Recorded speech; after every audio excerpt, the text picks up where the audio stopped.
Hi, I'm Carsten Brzeski, and this is the briefing from Emerging Trajectories.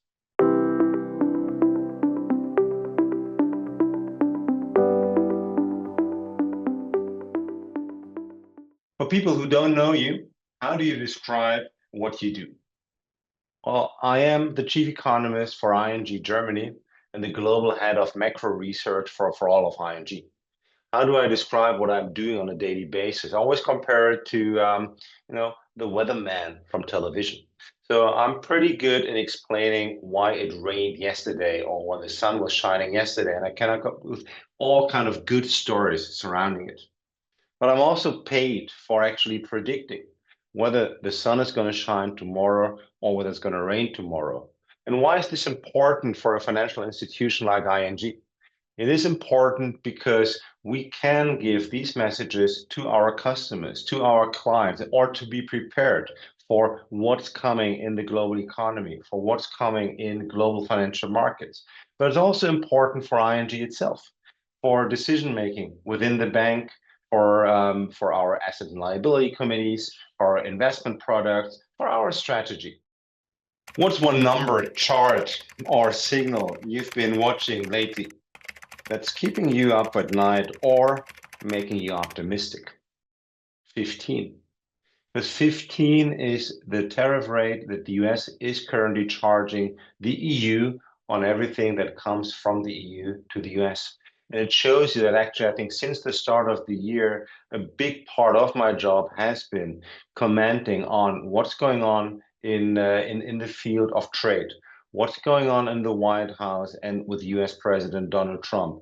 Will he come up with tariffs? How much will it be? What will the harm be these tariffs will do to the European economy, but also to the US economy?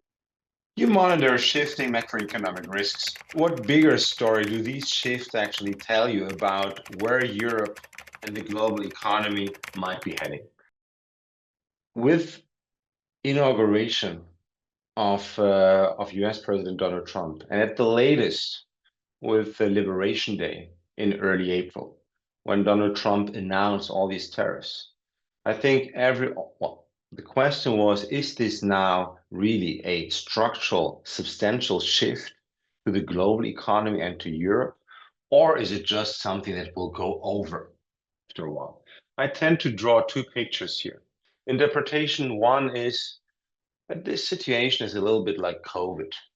COVID was always believed to be a structural, substantial change to the global economy. Remember, when COVID broke out, we were all thinking life would never, ever be the same. Everything that's happening right now might be over in a couple of years from now. The other interpretation that I could give is this is a bit like 1989. This is like the fall of the Berlin Wall. And why the fall of the Berlin Wall? That was an event that also was in the making for a couple of months. And it was then an event that actually led to substantial structural changes in the global economy.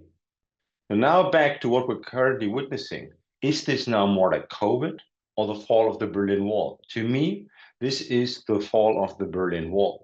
We are witnessing really a substantial structural change of the global economy. And Europe has finally woken up to a new reality. And that is one in which they can no longer entirely rely on defense from the US, on support from the United States. Europe is waking up to a world in which they see that actually that there are some former allies that no longer are really full economic allies. That is something completely new.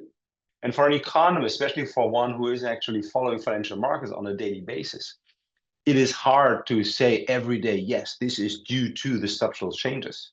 But I think if we talk again in a couple of years from now, my prediction clearly is that the global economy will have changed and that we will also feel it. If you could go back in time to January 2025 and give yourself advice on navigating this year's economic turbulences, what would you say? Take and go on a very long vacation. Don't turn on the telly and just come back in 2026. Can you tell me about a moment when your instincts picked up something the data didn't? The surge of inflation that we had in Europe, and of course also in the rest of the world, but mainly in Europe in 2022. And I remember that I started the year and I was looking at my data and I said, "Oh, this looks like inflation is going to go up." But then I was thinking, okay, now we start to see the war in Ukraine. We start noticing and think, okay, what is going to happen? Nothing in the data will show this yet, but the war in Ukraine could mean clearly more pressure on energy prices, will mean higher inflation. And then I really had this feeling, because people tend to, well, okay, could it go from 2% to 3% or to 4%? And I thought, know what? Maybe we can go real wild. And my instinct back then was that we could go and could see inflation rates of, I think, 6 or 8%. Well, in the end, it turned out to be 10% plus. But this was a moment in which I think my instinct was slightly faster, earlier than the data. And I think that is important also in my job. I think when you have to go with the data, you have to be data minded. But with experience, you also need to have the guts to trust your gut feeling once in a while to maybe see a trend emerging slightly earlier than the data tell you. What's one part of your job that will always require human judgment, no matter how advanced AI becomes? The human factor, the human personal touch, and humor. Because I think that AI will not be able to replace a certain type of humor. I tried it, do it yourself. Actually, I once I was a moderator at an event, and in the preparation to this event, I asked AI. I will not mention which one. I said, these are the guests I'm talking to. Please give me some funny questions. And I can tell you, I couldn't use any of those. So AI was far from being able to come up with any witty, really funny stuff that would have fitted into a very professional setting. So I think humor will be the one part that will never be replaced by AI. Thanks for joining me for the briefing by Emerging Trajectories.